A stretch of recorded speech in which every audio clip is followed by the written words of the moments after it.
All right, so we are now live. Great. Thanks, Jeff. Hello, everyone. My name is Kevin Haggerty. I am a professor in sociology here at the University of Alberta and criminology. And welcome to one of our monthly talks that is hosted under the auspices of the Center for Criminological Research. We are very, very lucky today to have with us Professor Torin Monahan, who is a professor from the University of North Carolina in Chapel Hill. Torin and I go back actually farther than I care to admit. And Torin is a department who would is it the Media and Technology Studies Department or? It's communication department. Communications. So, but those are his interests, and particularly he's been a very prominent figure in the field of surveillance studies for quite some time now. He is the editor of the journal Surveillance and Society. He is one of the co-editors of the Handbook of Surveillance Studies, and he has an extensive list of publications that circle around questions around visibility, surveillance, and information technologies. And he's going to be speaking today with us from his forthcoming book called Crisis Vision, Race and the Cultural Production of Surveillance. Actually, I said it's forthcoming, but apparently it has been out for a couple weeks. So I'll turn it over to Torin. I will disappear, but I'm here, and I look forward to this. Thanks, Torin. Great. Thank you very much, Kevin. Thank you all for inviting me to join you today. Let me share my PowerPoint screen.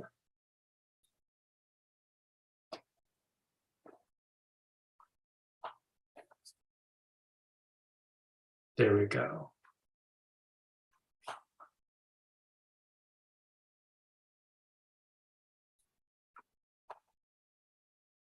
Okay, so I hope you can all hear me. You can all see the screen all right. Can someone give me a thumbs up if that's okay? Great, thank you, I appreciate that. Okay, so thank you again for the invitation to join you today and share my work with you.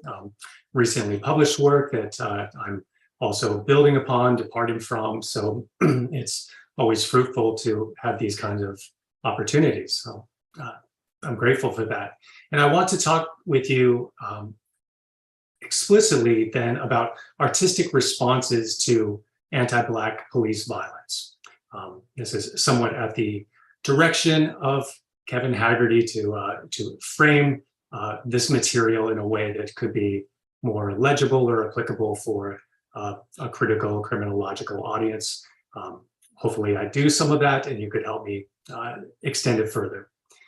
And by looking at the work of artists, I believe that we can learn something about the deeper logics of contemporary police violence and hopefully become more reflexive about our responses to the issues that concern us. And as Kevin mentioned, I come to this topic from the perspective of a surveillance studies scholar who has been writing about gender and racial inequality for many years, and who has also been invested in exploring what I think of as the cultural dimensions of surveillance. And by this, I mean, on one hand, the attention to art, to media, to literature, but also to the mythologies and the stories that that animate and stigmatize and demonize certain populations for unwanted attention, for unwanted policing, for unwanted observation. So I explore these themes in detail in my recent book, Crisis Vision, where I argue that surveillance, far from being neutral, is an implement of racialization. And as with policing, then, surveillance is an exercise of power that reproduces and regulates social hierarchies. Whether they're deployed by state or policing apparatuses or by data behemoths like Amazon or Google, surveillance activities are defined by power asymmetries. More than that, they're defined by racialized relations of domination and extraction that are endemic to liberal social orders. And this is a theme I unpack in great detail across the chapters of the book, and I'm just going to do a snapshot of some of that here, and we could delve into it deeper in the Q&A if you would like.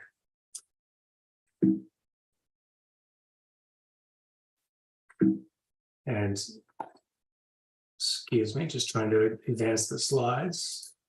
There we go.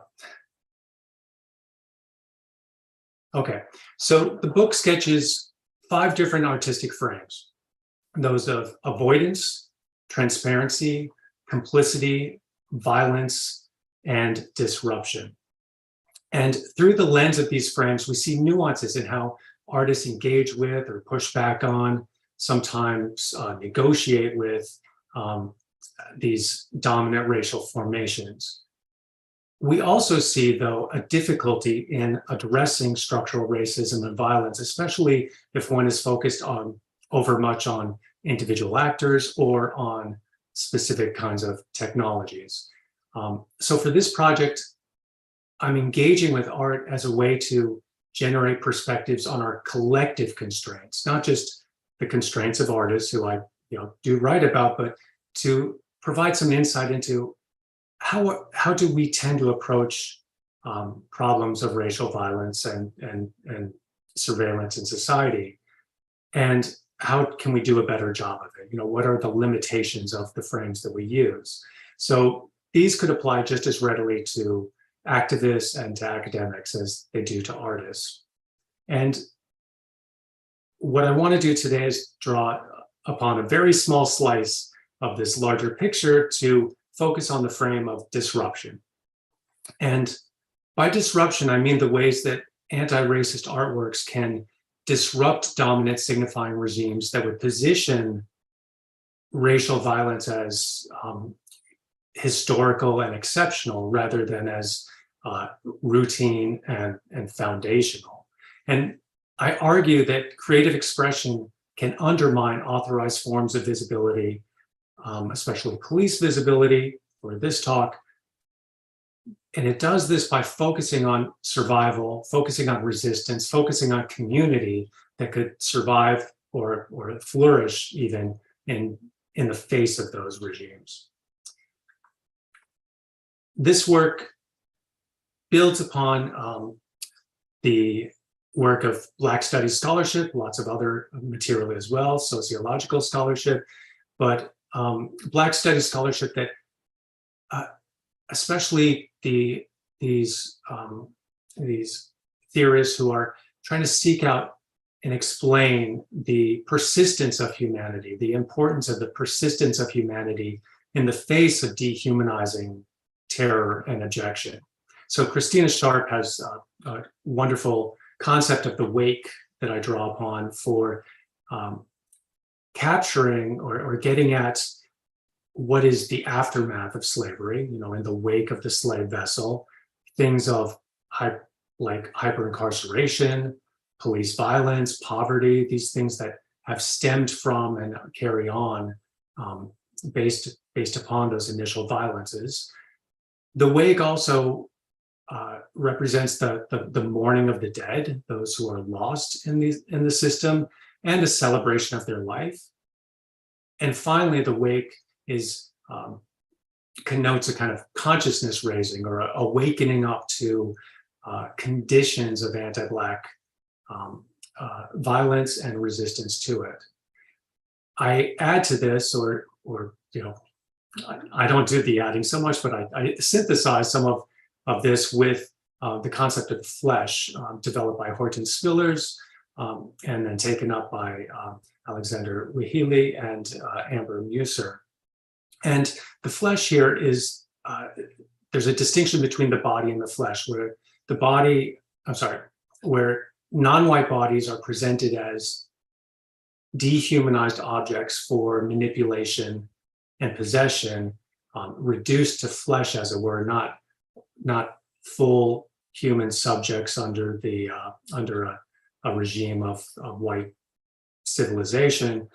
But white subjecthood, on the other hand, is centered as the position from which one could perpetrate the violence. So there's this dual tension here between body and the flesh. Black creative expression then, especially drawing upon the very generative work of Audre Lorde, calls attention to the potency of poetry and dance and music and other forms of expression, art, that not only exist within.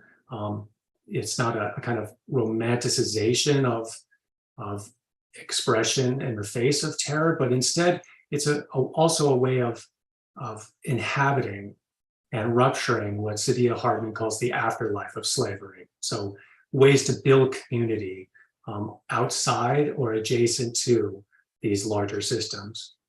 And finally, and then I'll move on from the theoretical or conceptual framework. Finally, I work in conversation with my colleague Simone Brown, and her concept of dark surveillance, which is a really, I think, innovative way to try to account for resistance practices and tactics.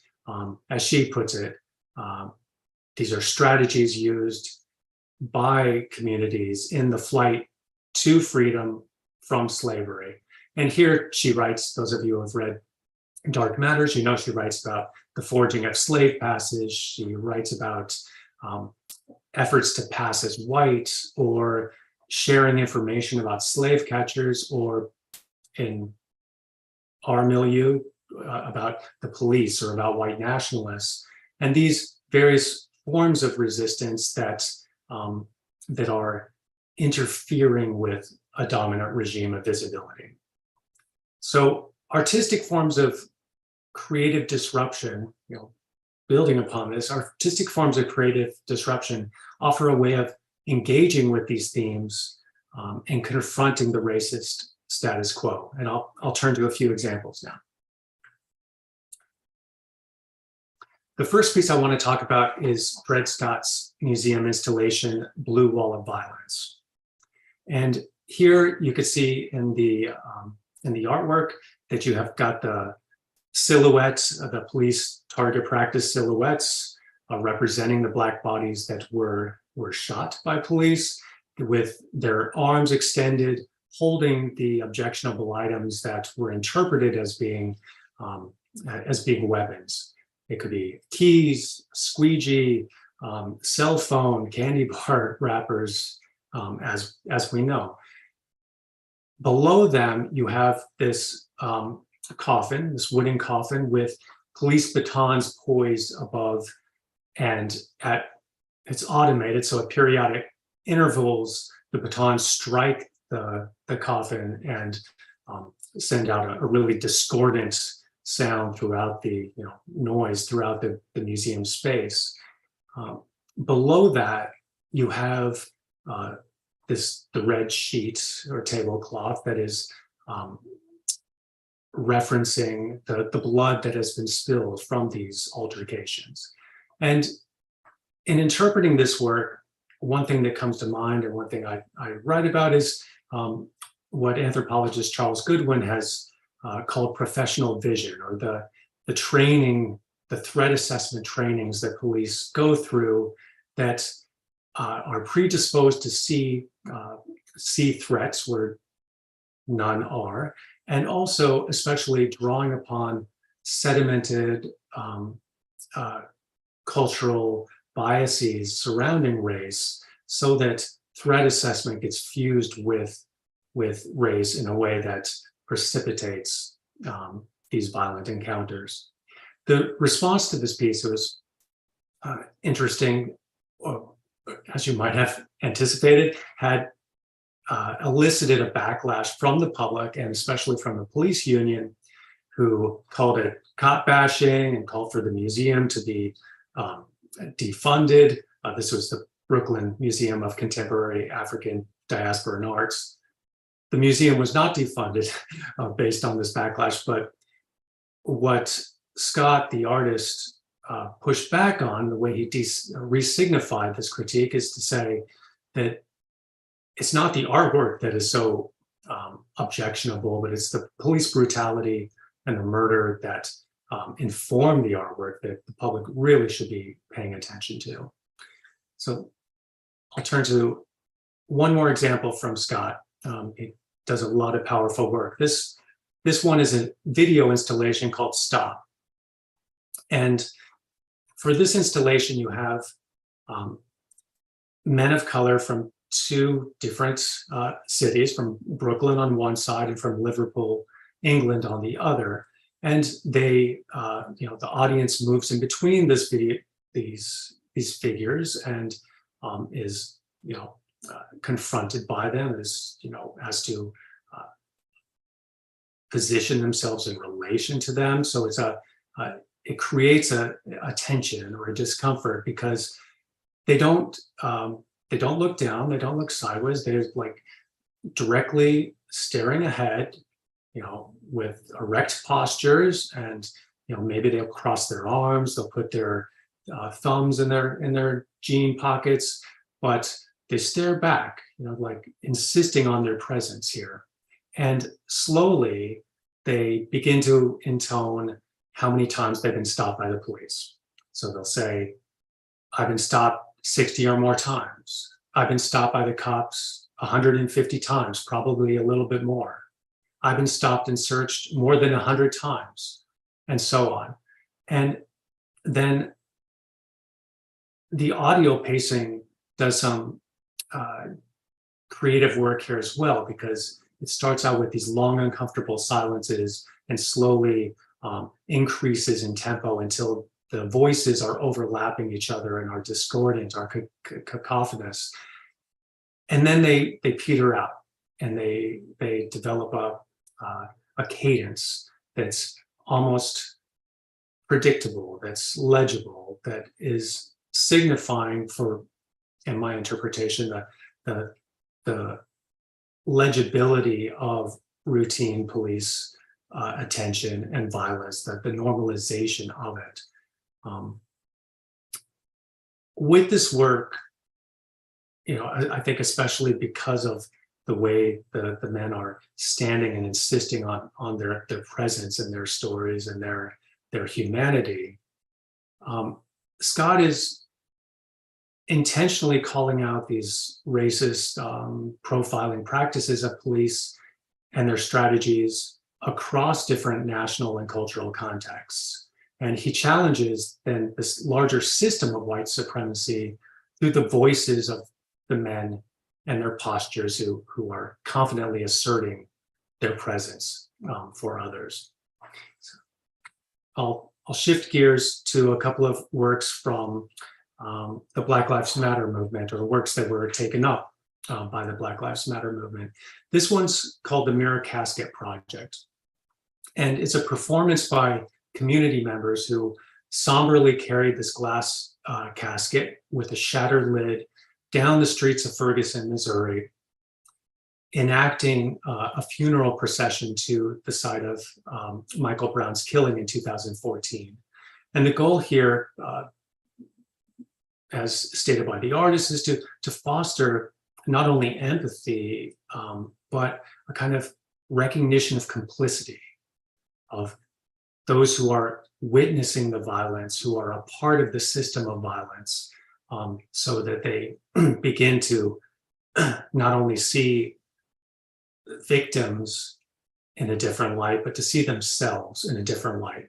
And thus, for example, you see the police officer here reflected in the glass casket. And the activists are, there's a video version of this, the activists are calling out, saying for the police to recognize the humanity of their victims, recognize Black people as humans deserving full rights and full respect, and not to be victimized and dehumanized in these ways. And there's an interesting tension here, that you have this argument or this positionality of assertion of wanting to be recognized as human within a certain kind of legal system that may be predicated on the very opposite, may be built upon these originary exclusions and violences. So could one be enfolded into the loving, caring embrace of the law if the law, as represented by the police here, is one that is defined by these exclusions instead. So this is a more of a theoretical concern that I take up. Another work, though, is JR's, is a Parisian artist. JR put together these posters to represent Eric Garner's eyes, and this is a scene of the 2014 Millions March in New York City, where there's a protest against the or protest of the lack of a grand jury indictment of police officer, excuse me, Daniel Pantalo, who choked to death Eric Garner earlier that year while arresting him. And this mobilizes a group to look back, to contest authority, to challenge it. But the eyes also foster this kind of empathy where it's calling out for recognition of the other as opposed to just dispossession of the other. And as with the other, with the Mirror Casket Project, it's calling out the police, bystanders, the country as a whole as being complicit in the violence that is occurring on a regular basis. So here, this is a counter-visuality performance that contests the authority of the visual regimes that would position Black life as expendable and Black death as normative. Okay, I'll move to some slightly more abstract pieces, and then I'll wrap it up. This is a piece by Hank Willis Thomas called Raise Up. And here you see 10 bronze cast, dark-skinned men facing away from the viewer with their hands raised, arms extended over their heads, and their bodies are swallowed up in this bright white shelf, which serves as the basis for the artwork and is, the only contrast is between these white and brown extremes. And this work was created for a South African exhibit, and it takes its inspiration from an apartheid era photograph of Black miners who were presenting themselves for invasive search after leaving the mine. So invasive searching for any items they might have absconded with. And this, although it is in a South African context, it resonates with a North American context as well, thinking about the US and Canada, where there is this common surveillance and violence against Black and brown bodies. And the implicit call here is, that hands up, don't shoot, can be read into these gestures. And I don't think that's unintentional.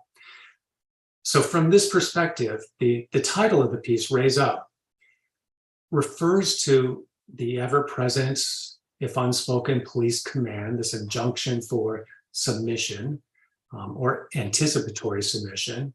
But on the other hand, it's also a call for action or a call to action of lifting oneself up, lifting society up, carrying others up from the manacles of racist oppression. And I think this interpretation is supported as well by the South African context, a post-apartheid context where these very kinds of societal transformations were catalyzed, were actualized. But the arms, and heads lifting out from the sculpture, they might represent, on one hand, that so thinking about the white pedestal as a system of white supremacy or a society founded on white hegemony. And so they're in relation to that, but also emerging from it, or pointing to a transcendence from it. So suggesting a type of escape, a type of alternative space. Okay, the last piece I want to share with you is a dance performance. This was put together by choreographer Will Rawls, the poet Claudia Rankin, and the visual artist John Lucas. And this is a performance that interrogates what the artist called the void. And by the void, they're referencing this radically empty space of non-existence that would position Black life as invalid or as flesh, using Hortense Spiller's term. And yet the void also, interestingly, offers this cover, a cover for survival, a cover for meaning making, a cover for community building, that is a kind of opaque space outside of or illegible within the space of white supremacy. So what I really like about this piece too is, as John Rawls, I'm sorry, not John Rawls, Will Rawls points out, is there's a power of dance to assert life, to assert humanity. As he says, then dance is really the body insisting on its own presence over and over and over, from second to second, from minute to minute. It is just the motion, the kind of volition that is captured in every act within a dance. So what this work does then is it traces an arc from the capture and enslavement of African peoples to the devastation of the Middle Passage, to escapes and attainments of freedom, and finally to a critique, or at least a recognition of the persistence of devaluations of Black life in the present. So in my upper left-hand corner, if you have the same orientation, you have how it starts out is with dancers with their backs against a cinder block wall. There are 4 dancers, 3 women and 1 man. And this, as if it were, the auction block that they're starting from, and that they periodically look back to and return to with their gazes. But most of the piece is tracking that story I told you, but it's in these really darkened blue, azure, almost illegible, opaque environments. And most of the scenes as well are not punctuated, but there's a drone that occurs underneath it of this muffled underwater sound that might be, one can interpret the sound from underneath the deck of a slave ship, during that Middle Passage period. And the drone persists throughout the piece. So as if, in recognition of this presence, that the afterlife of slavery that is in the present, that does maintain. The final thing I want to say about this is the role of the audience, that the audience are mostly, at least in the performance I analyze, are mostly white, and they are interpolated here as the actors who would observe, who would watch, the foundational component again. But they're also subverted in this act of watching by the darkened space, and also by the lack of cues, so that it's unclear when the performance ends. And you have the audience, tentatively clapping, unsure if they're doing the right thing, if it really is over. So you don't have the same kind of control over a visual scene. You have more of an insecure relationship with that visual scene that is an intervention or a disruption on its own from that racial order that would position white bodies in a place from which they could determine outcomes. Okay, so let me wrap up. In conclusion, these artworks underscore how police violence or state violence is both a symptom of white supremacy and a mechanism by which it reproduces. And the artworks each stage different forms of disruption to that racial order. So Scott's installations, Stop and Blue Wall of Violence, trace patterns of dehumanizing experiences and deadly effects of police profiling of people of color. And the public outcry against his installations reveals both the dominance and the fragility of these narratives of police virtuousness. The artwork produced and used by the Black Lives Matter movement, Mirror Casket Project and Eric Garner's Eyes discussed here, they disrupt through overt challenges to the police's monopoly on visibility. Thomas's Raise Up sculpture calls attention to the societal foundations of white supremacy, that white shelf that undergirds the figures, but it also allows for these extensions beyond it, the pushing outside of it. And finally, What Remains, the dance disrupts by insisting on slavery's rupture of the present. So it's that persistence, but it also resists redemption, especially not in the form of piercing luminosity, clear scenes that are legible to read, or in white audiences' contentment. And the power of these artworks then rests in their ability to express the unspeakable, to manifest community, and to challenge authority, especially authorized forms of visibility and surveillance that could enable racial violence. So I will wrap it up there, and I would love to engage in a discussion with you and answer any questions that you might have. Thank you. Excellent. Thanks so much, Torin. Maybe if you just kill your PowerPoint, we can have a larger vision of all of us. Of course. So yeah, and I have a couple questions, but I won't start. I would invite people who are on the Zoom, but also get to Sandra in a second. Also, if you are watching on YouTube, you can sort of write your questions in there, and they will be conveyed to me, and I will. It's a two-step process. I will pass them on to Torin. So Sandra, please. Yeah, I thank you so much. This was really interesting and very different from what we usually hear. So I think that's always enriching.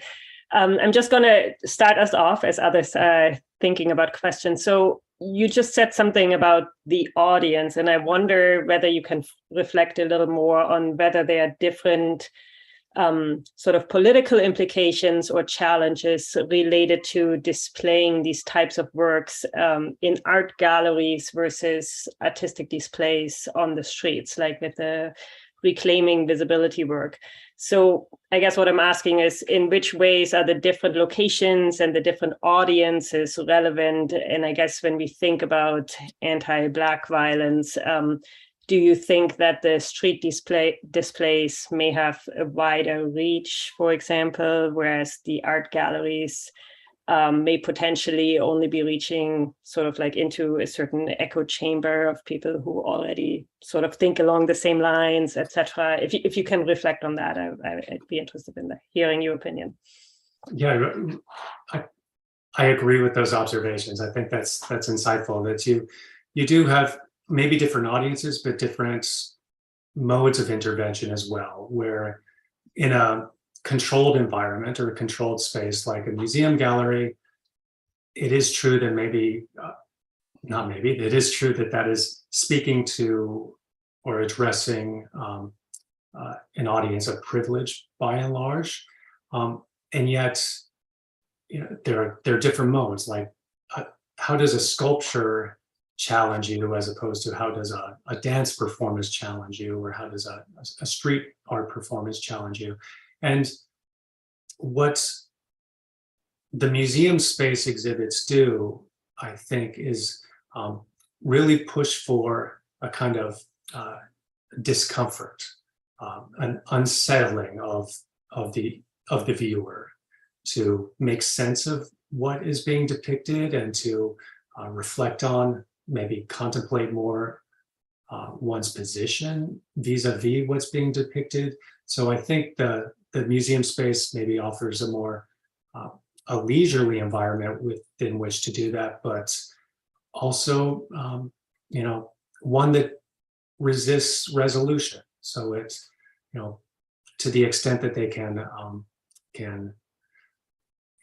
agitate or can produce discomfort, that could be something that extends beyond and audiences take with them.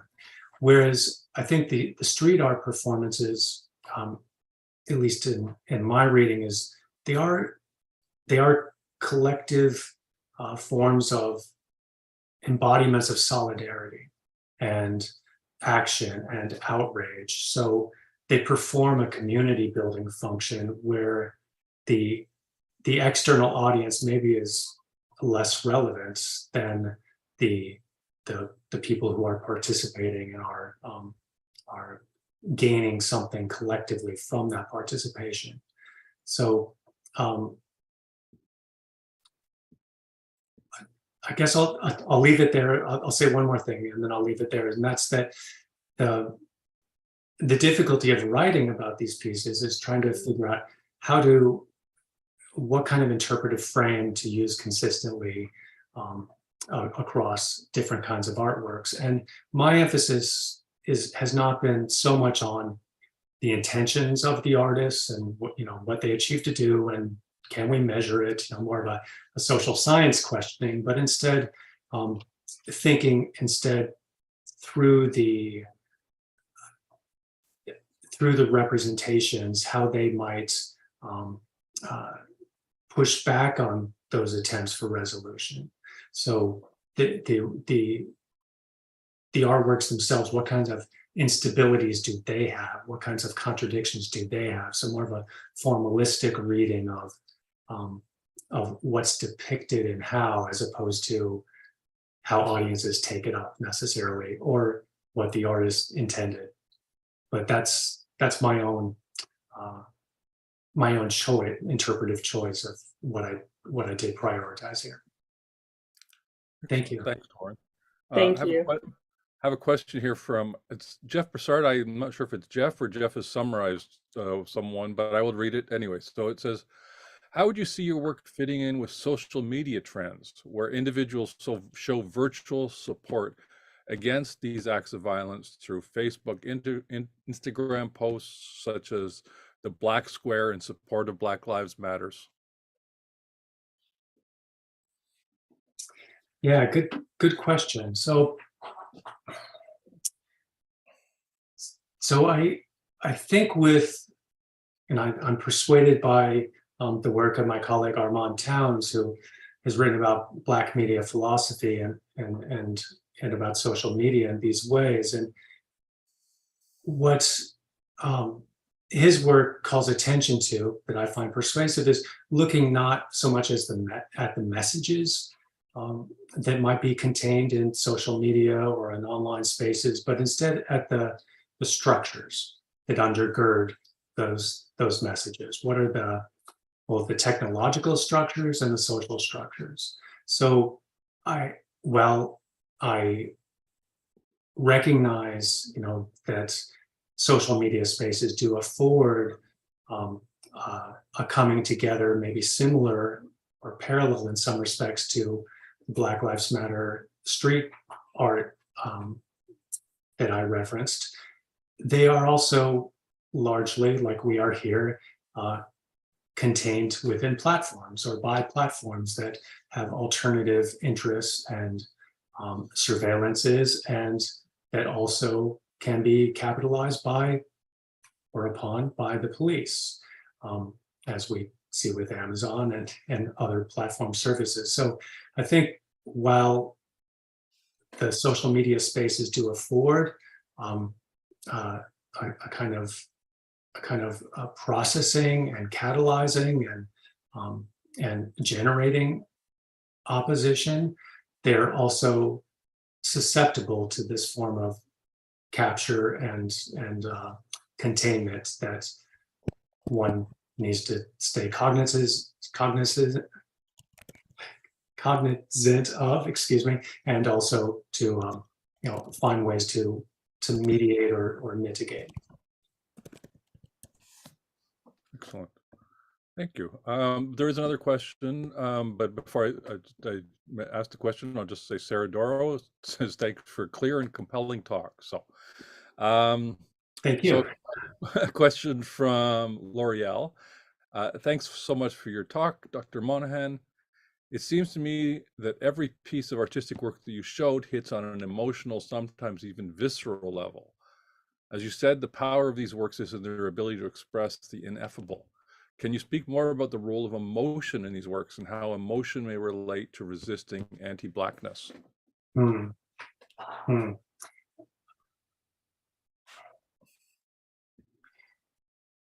reason, so I love this question. I don't know that I'll be able to answer it in a straightforward way, but the reason why I embarked on this particular project that is exploring artworks across a variety of domains that are each, a variety of registers that are each doing something different, is because of this different kind of connection or affect generation. That what I find especially compelling about an analysis of art is that, as someone trained as a social scientist, full disclosure, is that it doesn't push for the same kinds of closure or conclusions that we as social scientists might want or be trained to do. It's holding resolution in abeyance so that you could produce a situation of discomfort where one could recognize their own complicity or witness something that's really visceral and troubling and don't resolve it. So the ways that even the installation works in museums could really get under one's skin in a way that persists over time and maybe rewrites one's own thinking over time. That's a form of what I think of as cultural production, that it's incredibly powerful. And that sets it apart, in my mind, from a lot of social science work that wants to, diagnose a problem and recommend a solution or a policy fix or, to move on. And art it resists that. A lot of it does, at least the works I analyze do, for these very reasons, to try to, keep the churn happening, the emotional churn, the self-reflexivity, keep that activated for as long as possible. So that's one response. Hopefully that's a satisfying one. So I have a question here from Fia. In what ways can we as an audience better engage with these artworks? How can we best support the works and the artists? And I'm sure the artists appreciate that. Well, I think all of us engaged in creative work of any stripe would appreciate support and recognition of it. And it depends on the national context as well. In the US, there's precious little support for the arts at all. So artists do need material support as well as the kind of symbolic support. But, thinking about the work of like Hank Willis Thomas or Dred Scott, I would say that they're involved in a much larger project of trying to really insistently push back on a system of anti-Black violence or marginalization, and a system, especially of police violence. And so a recognition of that, I would say the artist would probably want their work to activate a much larger kind of resistance, a socio-political resistance, a cultural resistance, in the ways people think and how they act and what they believe. So support for artists could also be translated into support for their causes, not just buying their coffee table books or attending their exhibitions. But although I have spoken with a lot of these artists and corresponded with a lot of them. Some of you who have been involved in the Surveillance Studies Network know that we've started an arts prize as part of the network and the journal, and we feature arts at our conferences. So there are these kinds of more embodied ways that the arts can be supported by creating a space for them to be displayed in conversation with interdisciplinary scholars and activists and others. So there, maybe I'm reaching now, but maybe another way is to find ways to create those spaces. Thank you.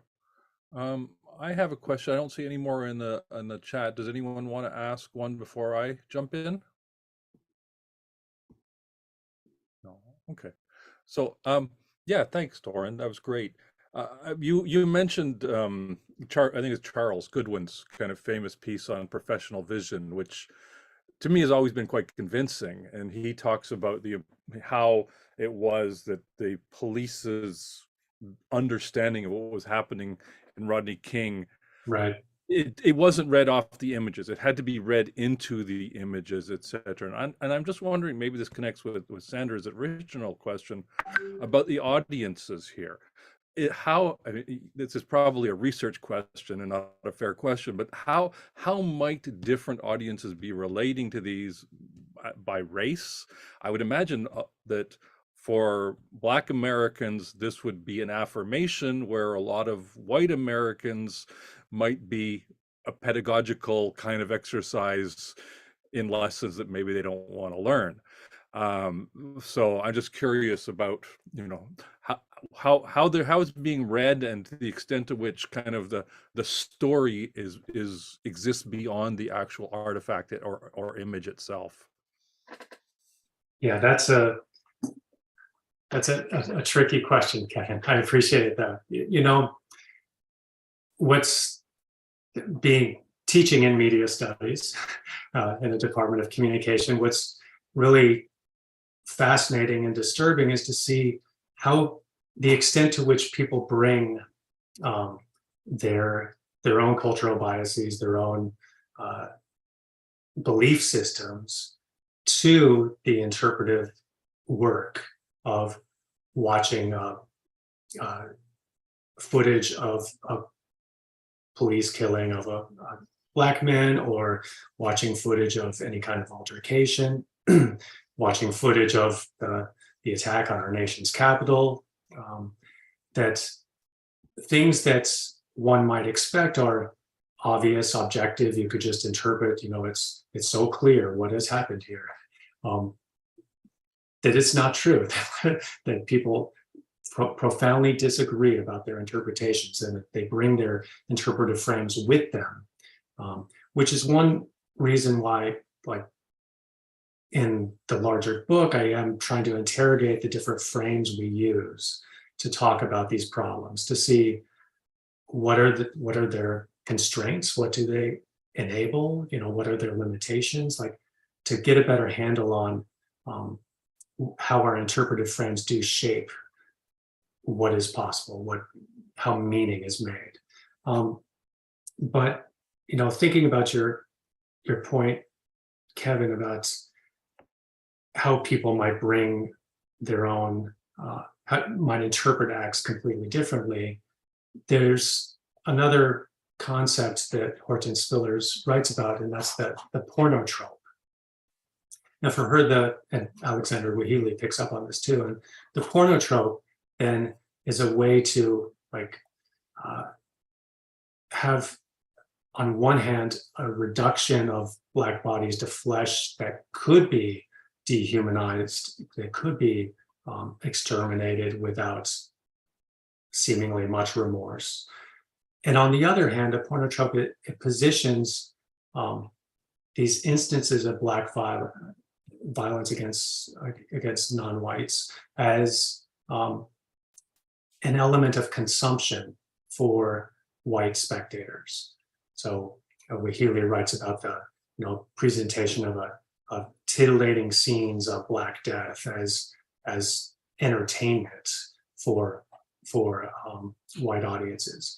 So I think that split between body and flesh is really central here for thinking about these issues of who is in a position from which this could be seen as abnormal. It could be seen as exceptional police violence, and who is in a position from which it would be routine and normal and expected. And to see that not just as a difference between audiences, but as a structural problem, as the way, maybe the liberal order is predicated, is really a racial order. And to think about what we mean by inclusion into universal rights or the law or these institutions as as inseparable from that order. And that's a difficult theoretical space to sit within, because how do you get beyond the system if the system itself is irredeemable? And yet it is that from which we draw upon to act, to study, to live, so these are the challenges of activating change that, at least for me, the artists that I analyze help me, and I hope the readers, think differently about these issues, because it's not just an intellectual problem, it is more of an embodied, visceral problem.